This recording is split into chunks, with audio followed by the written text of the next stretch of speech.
Jewish civilization can prosper after the attempt to crucify Isa alayhi salam is if they live under a non-Muslim rule, and that non-Muslim rule extend to them guarantee of security. Or if Allah subhanahu wa ta'ala were to give it to them temporarily. Other than this, their state will now be maskana and zillah and ghadab min Allah. What is the source of income in the Muslim village? Can we maintain our careers and jobs, or do we have to return to subsistence farming? I don't think this is subsistence farming. If you're producing that food which will fetch the highest price. I mean, in South Africa, 6 million whites are going to be lining up to buy this food because they know they can trust Muslims, they can't trust anybody else. It's like blood. When they want blood, the best blood you can get is Muslim blood. I mean, full-time Muslim, not part-time. So the food which will be produced by the Muslim village will fetch the highest price. This is not subsistence farming. But I've mentioned that in addition to farming, food crops and dairy farming, the village must also have its own industry. We can have cottage industries like batik in Indonesia, cottage industries. I mean, there are some Muslims, not the Malay, but the Indian Muslim, Pakistani Muslim. I mean, he's been given a special talent for computer software engineering. You go down to Silicon Valley in San Francisco. You know how many Hindus, Indians are out there? The place looks like Little India. Huh? Silicon Valley looks like Little India. Because, of course, the Hindus are the ones who have taken the market. But it's also because of a special aptitude that Allah has given to a people. Wallahu ambatakum min al-ardi nabata. Allah has caused you to emerge from the earth like trees and plants, and some trees are for timber, some are for shade, some are ornamental. So these are people who have been endowed the aptitude for this kind of work. Inna sa'ayakum la shatta, another ayah. So why can't we, from the Muslim village, why can't we have software engineering companies operating out of the village? Huh? How can we implement Islam in this country? How can we apply two systems in one country? In your Islamic village, will we have the power to set up political, economic and judicial institutions? What will the Australian government have to say? This is Australia, but we already have a case study of Hama in Syria in 1982. The answer is, so long as you do not threaten the state, and so long as you enforce the Quran and the Sunnah, you have one more actor in the equation now. And that actor is fa'alul lima yurid. He has the power to do whatever he wants. That actor is Allah subhanahu wa ta'ala. And in Surah Al-Kahf of the Quran, He has declared that if you disconnect, يَنْشُرْ لَكُمْ رَبُّكُمْ بِرَحْمَتِهِ, He will shower you with His rahmah. If, however, the government, not necessarily Australia, the government comes after you even in a remote village,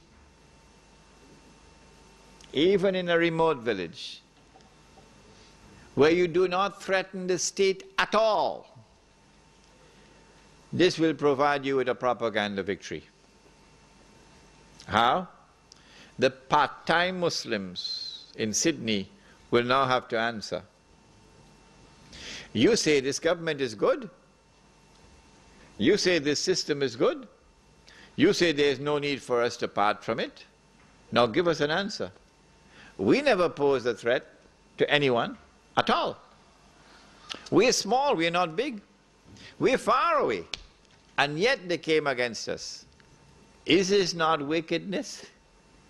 So in the process of doing that, they will hand us a propaganda victory. If we are allowed to retreat, what we do, we go find another place. You know the experience of squatters? Squatting? You move them from one place to go somewhere else. Squatting. So this is a Muslim village.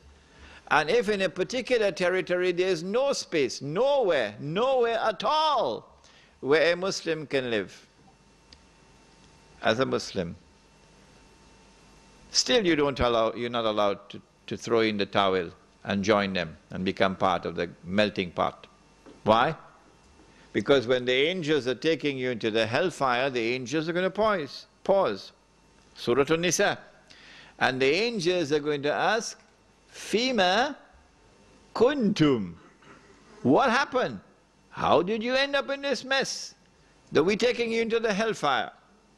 And then you're going to reply with, we had no alternative. There was nowhere to go. Kunna mustada'afina fil ard. Guess what the angels reply and say? Alam takun ardullahi wasi'a fatuhajiru fiha. Was Allah's earth not wide that you could have packed your suitcase and go search somewhere on Allah's earth where you could remain faithful to Allah? This is going to separate the men from the boys. Yes.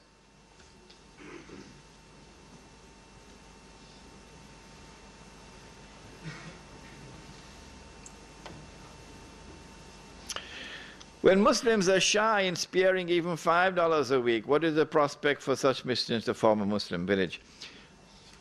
I said it. I anticipate those who are 17, 18, and 19, and 20, 21, and 32, who come to attend my lectures or who listen to the tape recording when I'm gone. I said, I think these are the ones, the young ones. Allah will put a fire in their hearts, and these young ones will build a village. But if the old people want to come along, they're welcome. They're welcome. However, to buy the initial land, you have to find capital. So you have to find those in whose hearts Allah has put a love for the deen and who are prepared to invest, not to give, to invest their capital. Because once the land is bought and you got permission from municipal authorities for housing on part of the land, you can now sell house parts at a very moderate price and recover money which was invested. You're going to be selling farmlands in plots and recover money which was invested. So the money which was invested would be recovered. It's not charity. When the Muslim village is established, people who are poor can come now and live in this village. Because you don't need 500,000 Australian dollars to buy a house. What happened? Yours cost more than that? So you don't have to borrow money through the front door or through the back door. Because in Indonesia, I told you, the Muslim village will have bamboo houses, beautiful bamboo houses. And when the Messenger of Allah returns, you know which one? Nabi Isa alayhi salam, and you offer him a choice, the bamboo house or the $500,000 house, guess which one he's going to choose?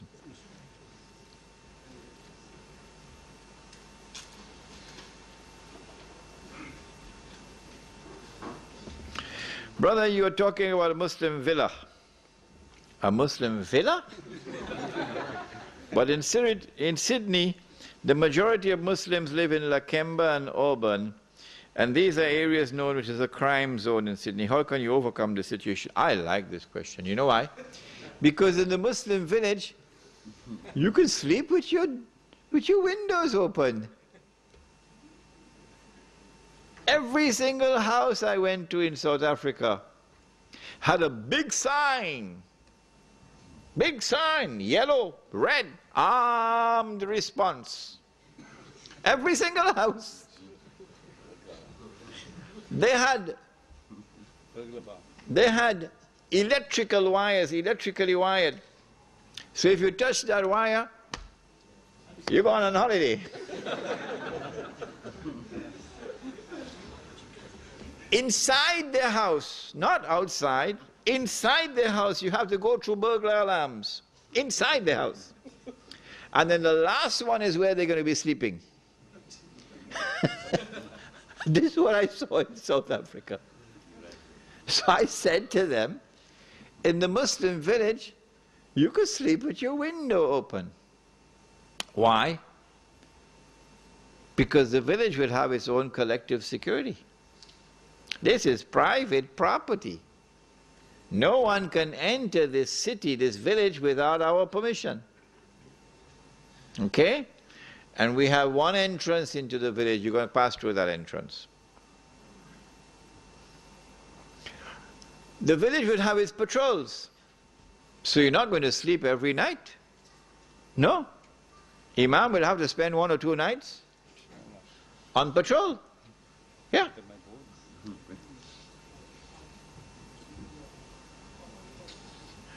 And so the collective security of the village, number one. Number two, the village does not have BMWs. It is when you have wealth and you display the wealth that people come after you. But when you live in a bamboo house, who's going to come after you? And so you'll have much more security. You drink alcohol in our village, we're going to beat you. Yeah. You're a Muslim and you drink alcohol in our village, we're going to beat you. Take all your shoes, take your shirt and wrap it up and beat him, because it's going to be a public disgrace for him. Drugs, we're going to solve that problem in the village, inshallah. Now, I am not going to build a village. You have to build a village. What I've done is to plant the idea in your mind. And I'm sure some of you are going to come up with better ideas than I can think of at the moment in respect of the village. Does the Amir of the Muslim village have the knowledge to be a mujtahid? Is that a prerequisite? A mujtahid is one who engages in ijtihad. When ijtihad takes place, whoever it is who performs the ijtihad, and now even the President of the United States, even the President of the United States is engaged in ijtihad, and the government of Australia and the government of Singapore, yeah, engage in ijtihad because they're giving us new versions of Islam. And they're telling us this is the right Islam. It is when the ijtihad takes place that you now have to examine that ijtihad. And it must gain ijma'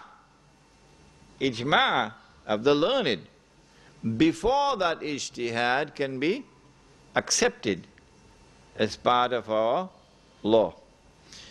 Last question, the talk was very good, but why say that there are no sects in the village?